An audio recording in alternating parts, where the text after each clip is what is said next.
I'm Summer. I'm 30 years old, and last week I walked into my own birthday party, only to discover it was actually my trial. 75 relatives, not a single smile. My father handed me a folder containing DNA results and said, "You're not ours. Pay us back." My mother snatched my car keys right out of my hand. My sister filmed the whole thing for TikTok.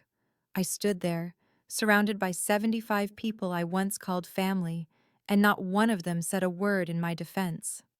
But then, a man stepped out of the crowd. A man my parents swore had been dead since before I was born. My biological father. And he didn't come empty-handed. Before I continue, if you find this story worth following, please take a moment to like and subscribe, but only if you genuinely want to know what happens next. And drop a comment telling me where you're watching from and what time it is there. Now let me take you back 4 weeks, to the day my sister called with exciting news. "Summer, oh my God, you won't believe this!" Brianna's voice pierced through my phone speaker while I was charting vitals in the ICU break room. My younger sister rarely called unless she needed something: money, a ride, someone to vent to about her latest influencer drama. "What's going on?" I asked, keeping my voice low. Night shift meant keeping the peace. "Mom and Dad are throwing you a surprise party for your 30th. They're inviting everyone: Aunt Dorothy, Uncle Robert, the cousins from Ohio, literally the whole family." I almost dropped my coffee. A party. For me. In 30 years, my parents had never thrown me a birthday party. Not for my 18th, not for my 21st, not even when I graduated nursing school top of my class. But Brianna? Her 21st birthday had been a $15,000 extravaganza at the Riverside Country Club, 100 guests, a 5-tier cake. Dad gave a speech about how proud he was of his little princess. My 21st?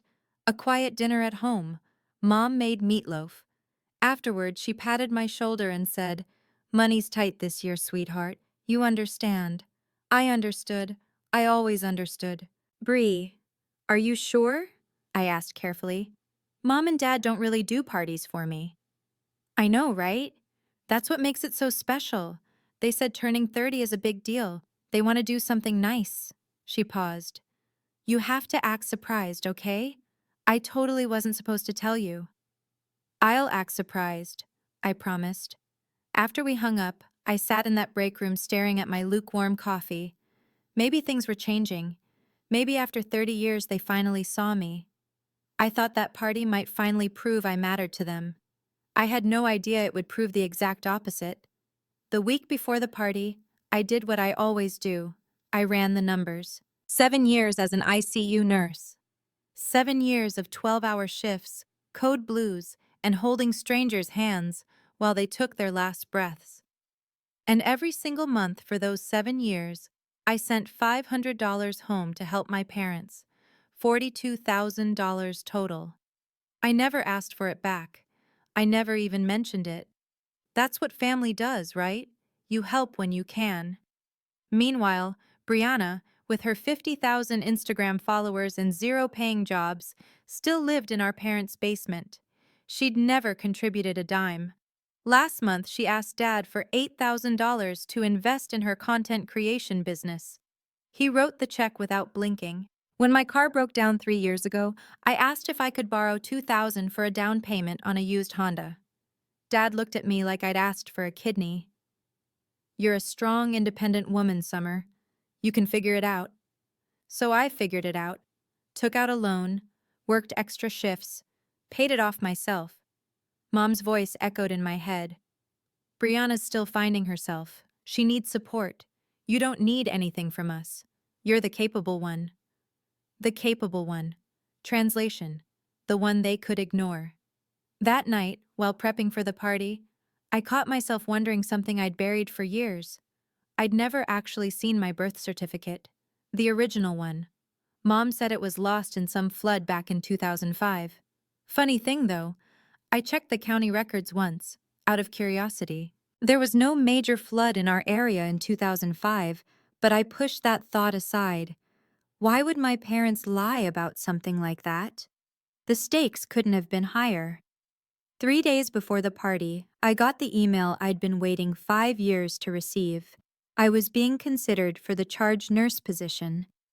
The interview was in 2 weeks. Everything I'd worked for was finally within reach. There was just one catch. The hospital required a professional recommendation letter, and my manager suggested I ask someone with board connections, someone who could speak to my character and work ethic. "Your father used to be on our board, didn't he?" she asked. "Gerald Patterson." A letter from him would carry serious weight, so I called Dad. "A recommendation letter?" He sounded almost pleased. "Of course, sweetheart. I'd be happy to write one for you." I nearly cried from relief. "I'll give it to you at your birthday party," he continued. "Make it a special moment, a father presenting his daughter's future to the whole family." Something about his tone felt off, too rehearsed, too smooth, but I dismissed it. Maybe he was just being sentimental. 30 was a milestone after all. "That sounds wonderful, Dad. Thank you." "Anything for my girl." My girl. He'd never called me that before. That was always Brianna's title. I hung up feeling lighter than I had in months. The promotion, the party, the letter, everything was falling into place. I was even ahead on my apartment savings. 3 more months and I'd have enough for a down payment on my own place. For the first time in years, I let myself believe that maybe my family was finally seeing me, really seeing me. I bought a new dress for the party, navy blue, elegant but not flashy. I wanted to look professional, worthy. I had no idea I was dressing for my own execution. The night of the party, I stood in front of my bathroom mirror and barely recognized myself. The navy dress hugged my frame perfectly. I'd done my makeup carefully, subtle but polished. Professional. I even bought a small gift for my parents. A leather-bound photo album I'd spent weeks filling with family pictures. Ridiculous, right? Bringing a gift to your own birthday party. But that was me. Always giving. Always trying to earn something that should have been freely given. I remember being 10 years old, spending hours on a Mother's Day painting for Mom. Watercolors. A garden scene. I thought it was beautiful. Mom glanced at it, then looked at Brianna's stick figure drawing and gushed, "Oh, sweetheart, you're such an artist. Let's put this on the fridge." My painting went in a drawer. I found it years later, still rolled up, never framed. From that day forward, I tried harder, studied harder, worked harder. I thought if I could just be good enough, talented enough, successful enough, they'd finally look at me the way they looked at Brianna. 30 years. 30 years of trying. Before leaving my apartment, I checked my reflection one final time. "Tonight's going to be different," I told myself. "They're throwing you a party. They're proud of you. Dad's writing you a letter. Things are changing." I grabbed my keys and headed for the door. That's when I saw her. Brianna, sitting in her car outside my building, her phone aimed at my Honda. "Hey," I called out, walking over. "What are you doing?" She grinned, pocketing her phone. "Nothing. Just love your car. Can I borrow it sometime?" "Sure," I said automatically. She smiled wider. "Great. See you at the party, sis." Something cold slithered through my stomach, but I ignored it. I was good at ignoring warnings. The Grand Oak restaurant glittered like a promise. Through the windows I could see the warm glow of chandeliers, the shadows of dozens of people moving inside. My parents had reserved the entire private dining room, something they'd only ever done for Brianna's graduation party. I sat in my car for a moment, rehearsing my surprised face. Wide eyes, hand over heart. "Oh my goodness, you shouldn't have." Silly, but I wanted to give them what they wanted. I wanted this night to be perfect. I walked through the entrance, my heels clicking against marble floors. A hostess directed me to the back. "The Patterson party? Right through those doors, ma'am." I took a breath, pushed open the doors. Silence.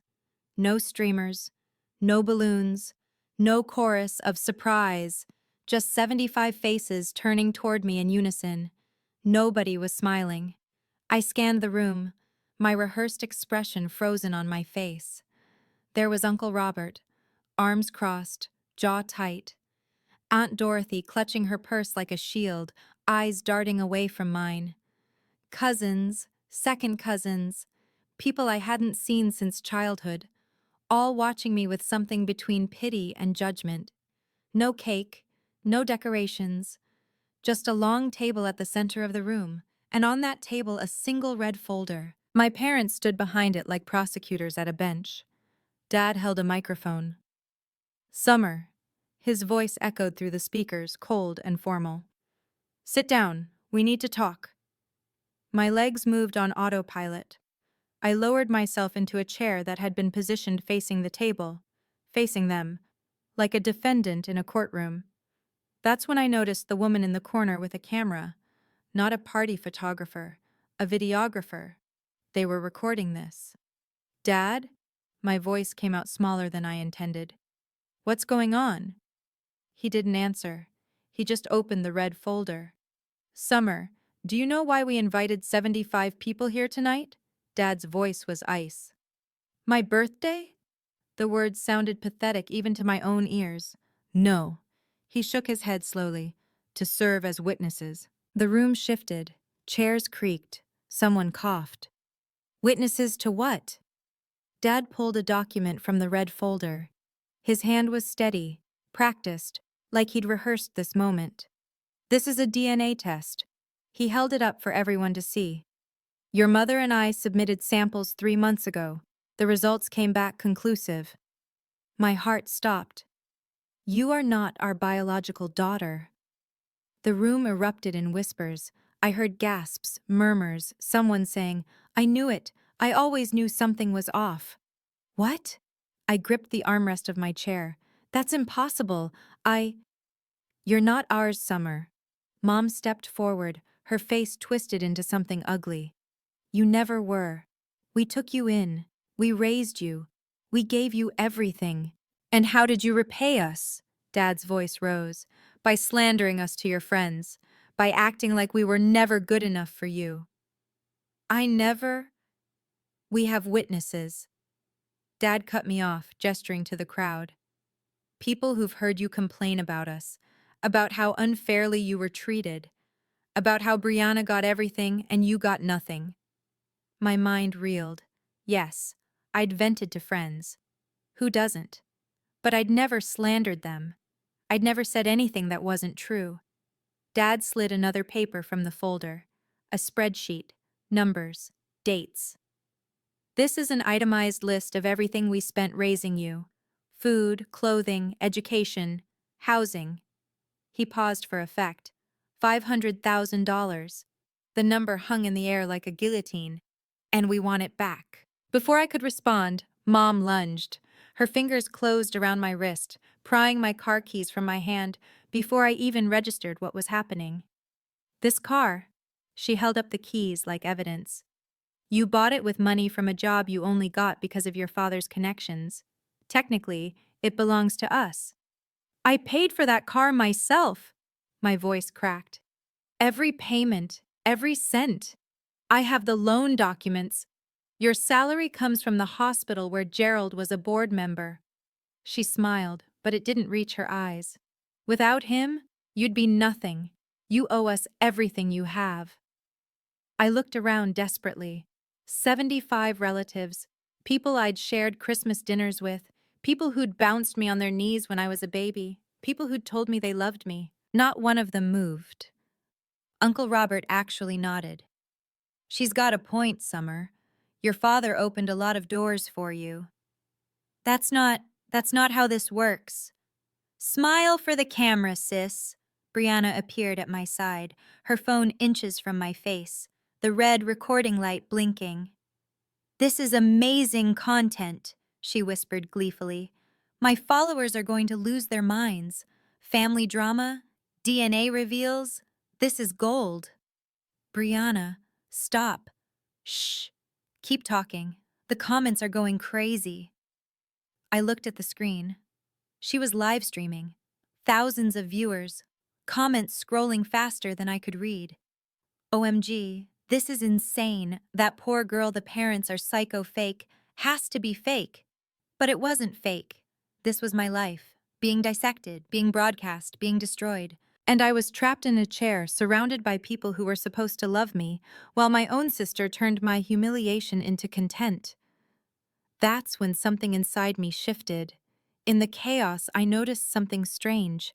A man, standing alone in the far corner of the room, near the emergency exit. He wasn't dressed like the rest of my relatives, no casual blazers or department store dresses. His suit was expensive, charcoal gray, impeccably tailored, the kind of fabric that doesn't wrinkle. He looked about 60, silver-streaked hair, strong jaw, and his eyes were fixed on me, not with judgment, not with curiosity, with something deeper, something almost like pain. I didn't recognize him. He wasn't family, wasn't a friend of my parents as far as I knew. So why was he here? At a private event? Standing in the shadows like he was waiting for something? Next to him stood a younger woman in a pencil skirt, clutching a thick manila folder. She kept checking her watch, then whispering something to him. He shook his head each time, patient, watching. "Summer!" Dad's voice snapped my attention back. "Are you listening?" "Who is that man?" I asked instead, pointing toward the corner. Dad's face flickered, just for a second, with something I couldn't name. Fear? Recognition? "No one," he said quickly. "Focus on what matters. You're going to sign this document." "Gerald." The stranger's voice cut through the room, deep, calm, commanding. The entire restaurant went silent. My father went pale. "Not yet," the man said almost gently. "Let her finish asking her questions first." Dad's mouth opened, closed, opened again. Mom grabbed his arm. "Who let him in? Gerald, who let him in?" But neither of them answered. And the man in the gray suit simply watched me, something shifting in his expression, something that looked almost like hope. I didn't know him, but somehow he knew me. "Summer." Dad's voice had a new edge now, desperation barely concealed beneath authority. "I need you to sign this document, tonight, in front of everyone." He slid a contract across the table. I could see the header. Promissory note. "This legally obligates you to repay $500,000 over 10 years, monthly payments of over £10. "I need time to read this," I interrupted. "You'll sign now." His eyes darted toward the stranger in the corner, then back to me. "If you don't, we'll sue. 75 witnesses saw you receive food, shelter, education from us. You admitted it yourself. You owe us." "Gerald." The voice came from my left. Aunt Dorothy, Mom's older sister, had risen from her seat. Her face was ashen, her hands trembling. "Are you sure about this?" She was speaking to Mom, but her eyes kept flicking toward the man in the gray suit. If he finds out what you—" "Shut up, Dorothy." Mom's voice was a whip crack. "But the receipts." "I said, shut up." The room went silent. Dorothy looked like she might cry. "What receipts?" I asked. Nobody answered. Nobody. Aunt Dorothy. I turned to face her fully. "What receipts are you talking about?" She opened her mouth, closed it, looked at Mom, then at the floor. "Nothing," she whispered. I shouldn't have said anything. But I saw her hand drift to her purse. I saw the way she clutched it tighter, like she was protecting something inside. "Linda," Dorothy's voice cracked. "I still have them. The ones you asked me to burn 20 years ago. I couldn't do it. I kept some." Mom's face went white. Whatever was in that purse, whatever those receipts proved, my parents didn't want me to know. But I was starting to understand. I wasn't the one with secrets here. They were. Dad moved fast. He grabbed the microphone and addressed the room, his voice booming through the speakers with practiced authority.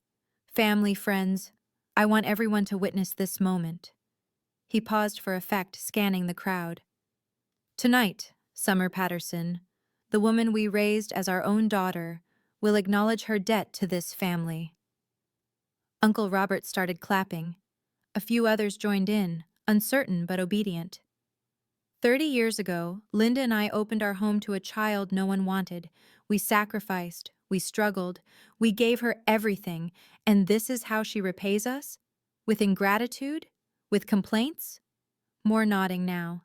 The narrative was working. I could see it spreading through the room like poison. "I always said she was ungrateful," someone muttered. "Never appreciated anything," another voice agreed. "Summer." Dad turned back to me, microphone still in hand. "Sign the document.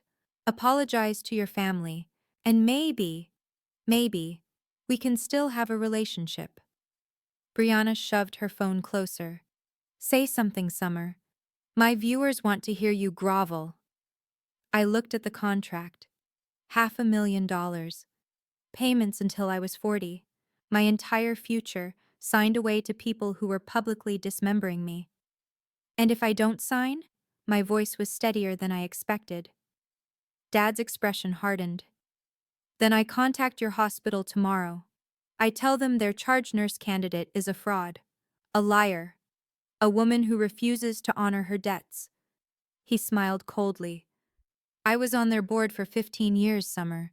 Who do you think they'll believe?" The threat hung in the air. My career, my apartment, my future, everything I'd built for myself. He could destroy it with one phone call. I had no leverage, no power, no allies, or so I thought. I am an ICU nurse. I've held dying patients' hands at 3 a.m. I've delivered impossible news to families. I've stayed calm while alarms screamed and hearts stopped, and everything descended into controlled chaos. I don't break under pressure. I can't afford to. So I took a breath, then another, and I stopped being the scared little girl they expected me to be. "Dad," I said, my voice cutting through the murmurs, "I have a question." He frowned. This wasn't the script. "What?" "You said I'm not your biological daughter, that you have DNA proof." I leaned forward. "So who are my biological parents?" Silence. "Well?" Mom stepped in quickly. "They abandoned you. They didn't want you. We saved you." "That's not what I asked." I stood up slowly. "I asked who they are." "Dead." Dad's answer came too fast. "Both of them. Car accident. Years ago." "Interesting." I was surprised by my own steadiness. "So if they're dead, who gave you the DNA sample to compare mine against?" Dad's mouth opened. Nothing came out. "DNA tests require comparison samples," I continued. "You can't just test my blood and declare I'm not yours. You need something to compare it to. So whose DNA did you use?"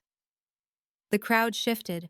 I saw confused looks, furrowed brows. The logic was landing. That's not your concern," Dad stammered. "A dead person's DNA." I pressed harder. "How did you get it? Did you exhume a body? Did you have samples stored somewhere for 30 years? More murmurs. Uncle Robert uncrossed his arms. "Or," I said quietly, "is one of my biological parents not dead at all?"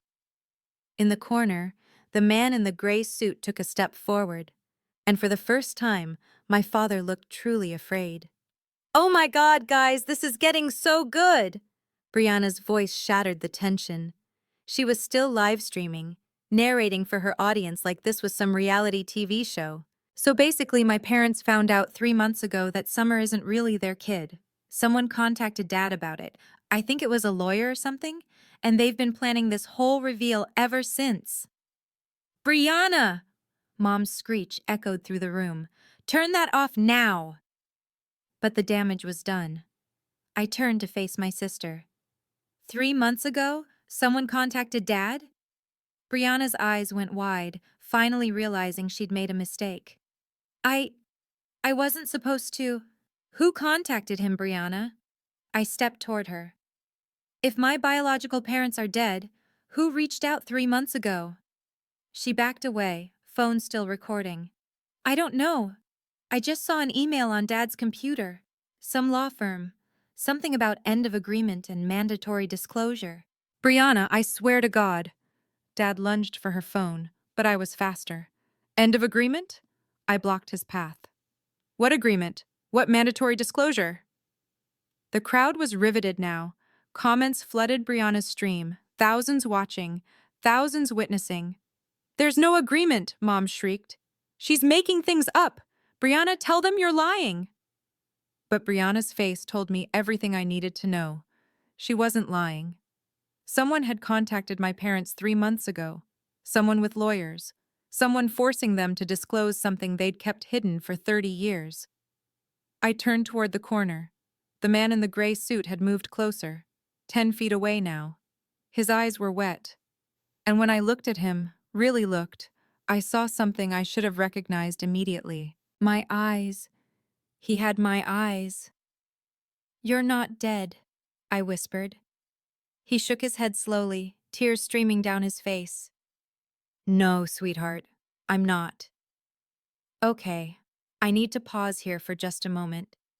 If you're watching this and you've already figured out who that man is, drop your guess in the comments right now.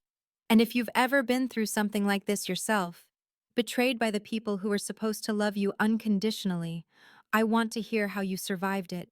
I read every single comment. Now back to that night. The man stepped forward, and the crowd parted like water. Allow me to introduce myself. His voice filled the room, calm, measured, carrying an authority my father could only pretend to possess. Security! Dad's voice cracked. Someone call security! This man is trespassing! But no one moved. My name is Marcus Whitfield. The man stopped a few feet from me. And I am Summer's biological father. The room exploded. Gasps, shouts. 75 phones emerging from pockets and purses. I couldn't breathe. I stared at him. You're supposed to be dead. Marcus's jaw tightened. Is that what they told you? I nodded, unable to speak. I have never been dead, Summer. His voice softened. I've been waiting. For 30 years I've been waiting for this day. He's lying, Mom screamed, her composure finally shattering. He's a con man, a fraud. Gerald, tell them. But Dad was frozen, his face the color of ash. Gerald? Marcus turned to face him, and something cold entered his tone. Would you like to tell her the truth? Or should I? Silence. Marcus nodded slowly. I thought so. He turned back to me, and his expression changed, became gentle, almost tender. Your mother, your biological mother, was named Catherine. Catherine Hayes. We loved each other very much. When she became pregnant with you, her family... He paused, composing himself. Her family disapproved. They forced her to give you up. Then how? The Pattersons agreed to adopt you, under certain conditions. His eyes flickered toward my parents. Conditions they were very well compensated for. I felt the floor tilt beneath me.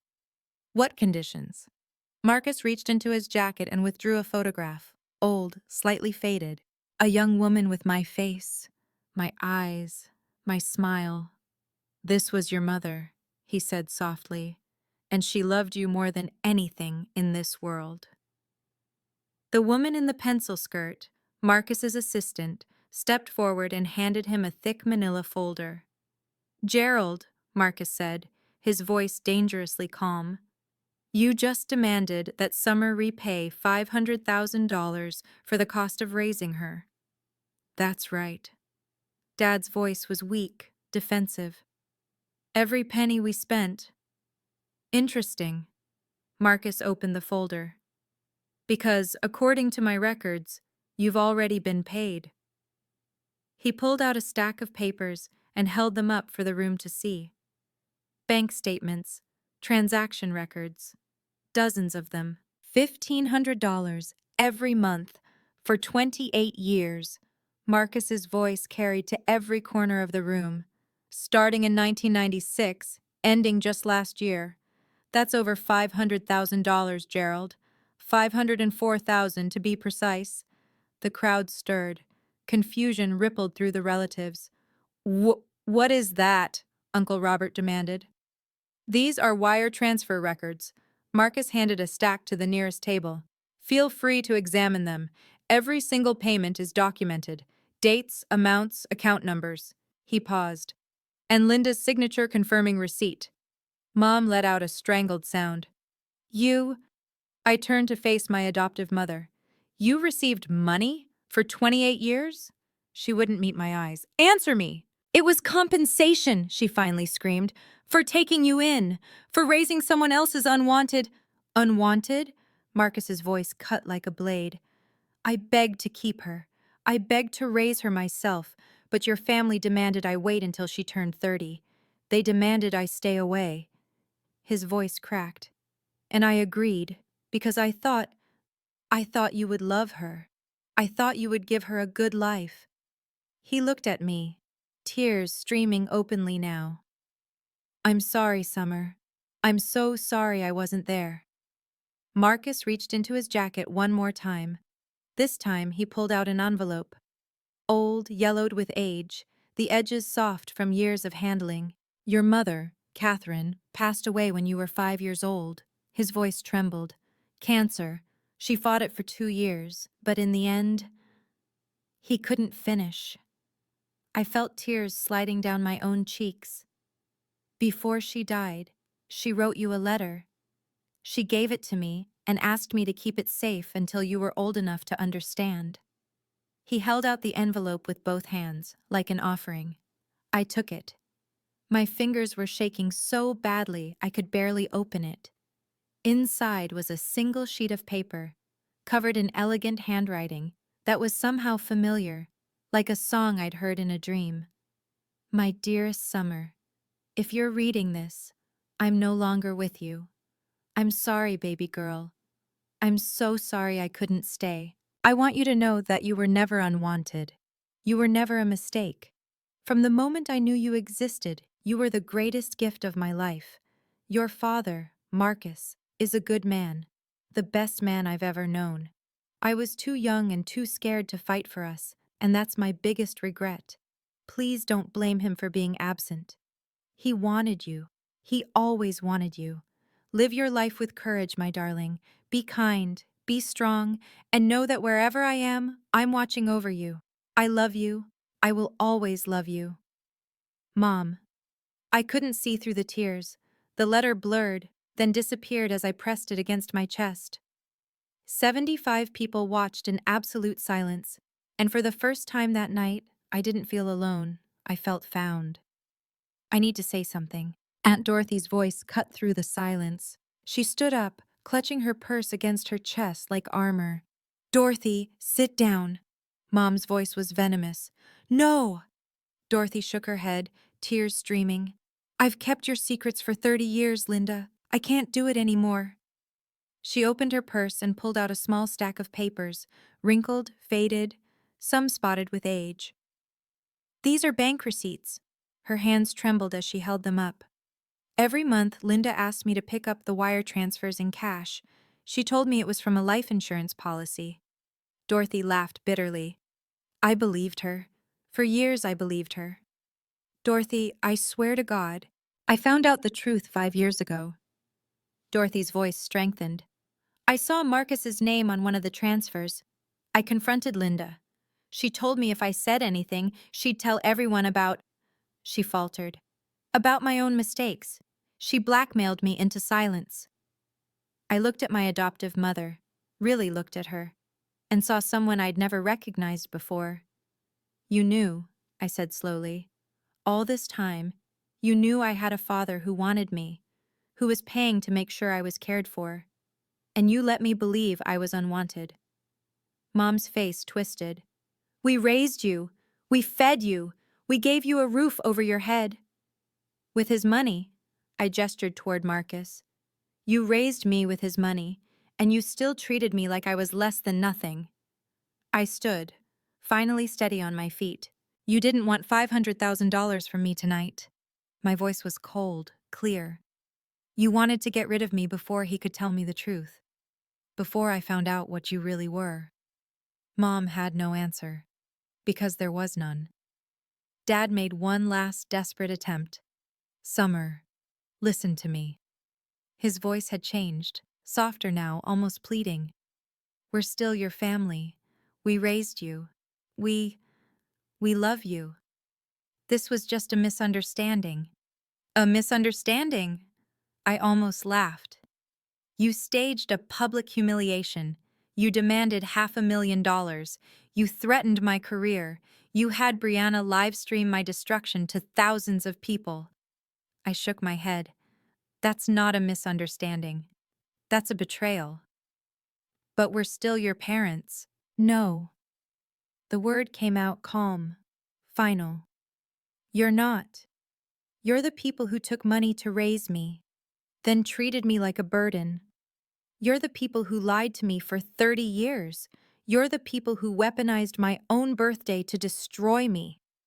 I turned to face the crowd, all 75 of them. I'm not asking any of you to choose sides. This is my family drama, not yours. I paused. But I will say this, not one of you stood up for me tonight. Not when they called me a fraud. Not when they took my keys. Not when my sister shoved a camera in my face. 75 people, and not one voice of defense. Silence. Eyes dropping to the floor. I won't forget that. Finally, I turned to Marcus. Mr. Whitfield. I stopped, swallowed. Marcus, I need time. I can't call you Dad. Not yet. This is all too much. His eyes were wet, but he nodded, understanding. I've waited 30 years, he said softly. I can wait a little longer.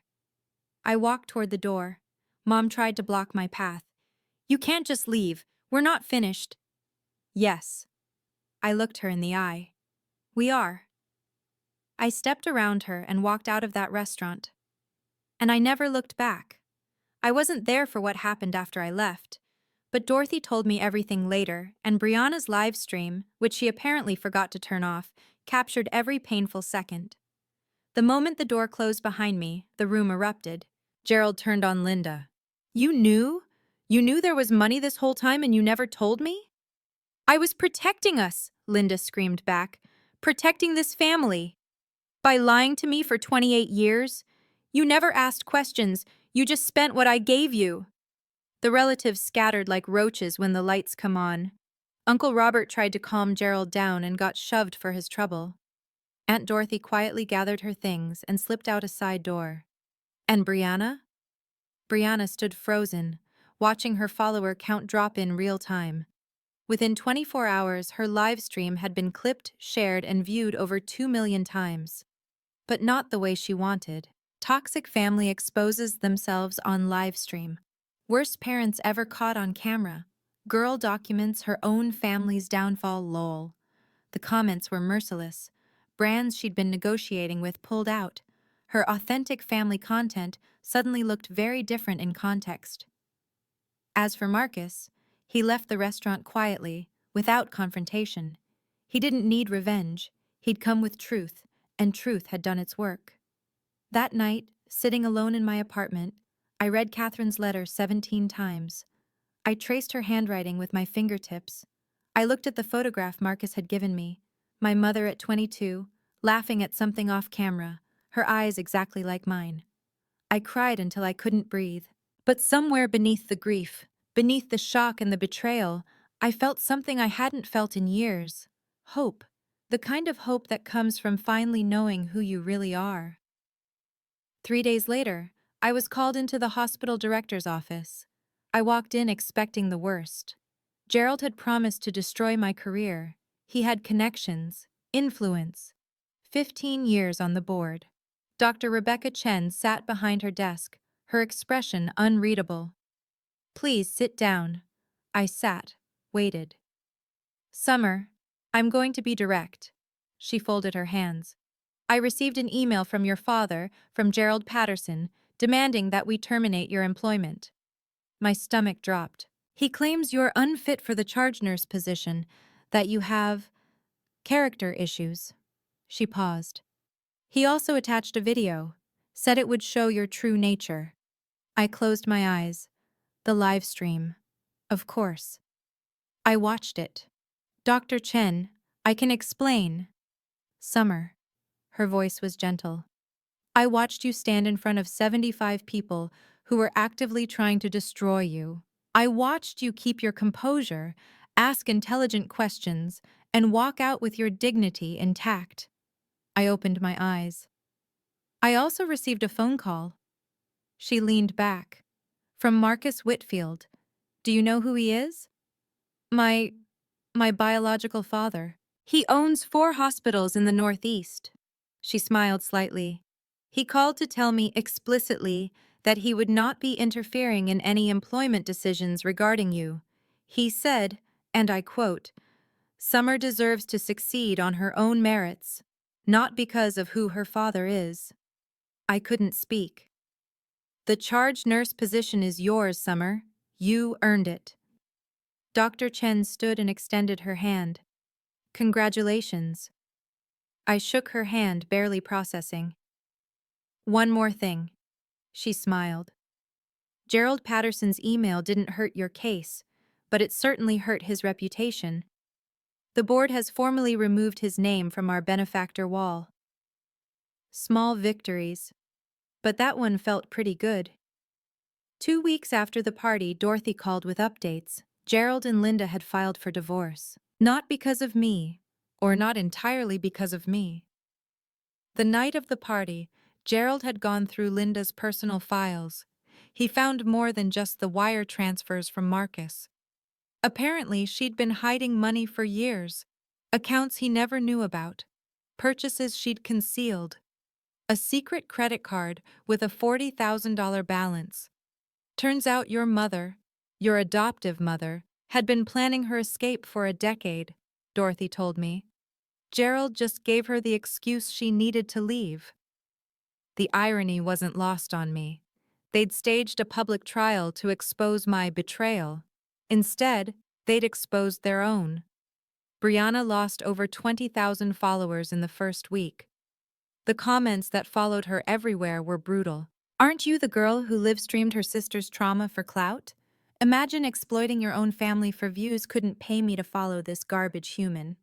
She deleted her TikTok, started fresh on a new account. Last I heard, she was doing mindfulness content now. The irony writes itself. Gerald tried to reach me once, a long email that managed to apologize while still blaming everyone but himself. I'm sorry things happened the way they did, but you have to understand the pressure I was under. I deleted it without responding. Linda called 12 times. I let them all go to voicemail. The messages got progressively more desperate. First angry, then pleading, then weepy. I didn't respond to any of them. Not because I hated them, not because I wanted revenge, but because I'd finally learned something it took me 30 years to understand. Some relationships can't be repaired. They can only be survived. If you've made it this far, I have a question for you. Do you think Summer should forgive her adoptive parents?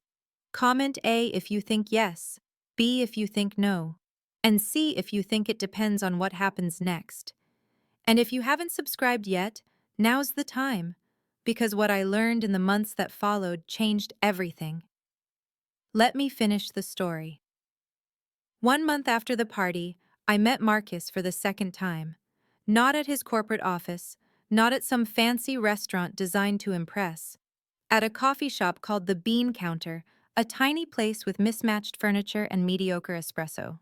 Catherine and I used to come here, he explained, settling into a worn armchair, before everything fell apart.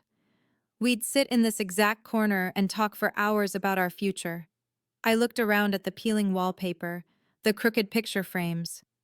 It's not what I expected. What did you expect?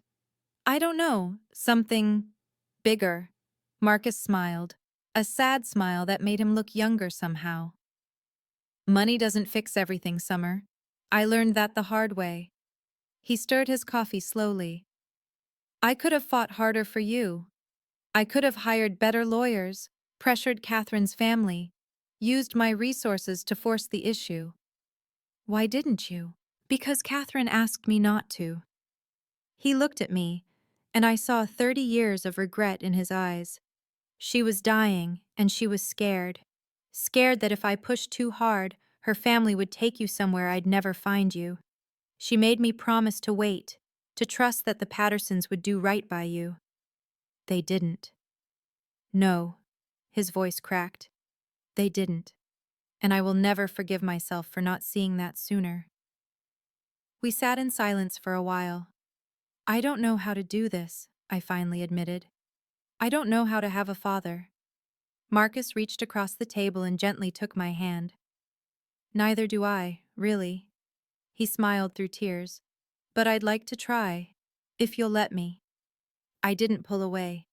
Okay, I said softly. Let's try. It wasn't forgiveness, but it was a start. 3 months later, I signed the lease on my own apartment. It wasn't fancy. A one-bedroom on the third floor of an older building, with a kitchen the size of a closet, and windows that stuck when it rained. But it was mine. Every penny came from my own savings, my own paychecks, my own years of sacrifice. Marcus offered to help with the down payment. I said no. I need to do this myself, I told him over coffee. Our weekly ritual now, always at the bean counter, always in that same corner. He nodded. I understand. And he did. That was the thing about Marcus. He understood that helping didn't mean rescuing, that being a father didn't mean taking over. He showed up on moving day anyway, not with money or movers, but with a toolbox and a willingness to assemble IKEA furniture. We spent 6 hours putting together a bookshelf. It came out slightly crooked. It was perfect. On my new desk, I placed Catherine's photograph in a simple wooden frame. Every morning, I look at her face and I see myself. I don't talk to Gerald anymore, or Linda, or Brianna. Dorothy calls sometimes. She's the only Patterson I still speak to.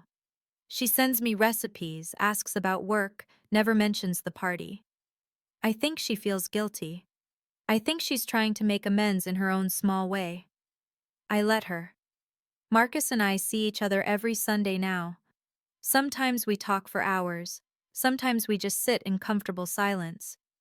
I'm learning who he is, his humor, his regrets, his quiet strength. I'm not ready to call him Dad yet, but I'm getting closer. Summer, he told me last week. I don't need a title, I just need you in my life. That was enough. For now, that's more than enough. Looking back, I've spent a lot of time trying to understand why. Why did Gerald and Linda do what they did? A therapist friend once explained it to me this way. Gerald wasn't evil. He was terrified. His entire identity was built on control. Control of his finances, his family, his reputation. When Marcus resurfaced, that control was threatened. Gerald didn't attack me because he hated me. He attacked because he was scared of being exposed. He lashed out before the truth could come out on its own terms. It doesn't excuse what he did, but it explains it. Linda was more complicated. She carried jealousy like a second heartbeat. Jealousy of Catherine, the woman Marcus truly loved. Jealousy of me, the living reminder of that love. Every time she looked at my face, she saw the daughter of her husband's imagined rival.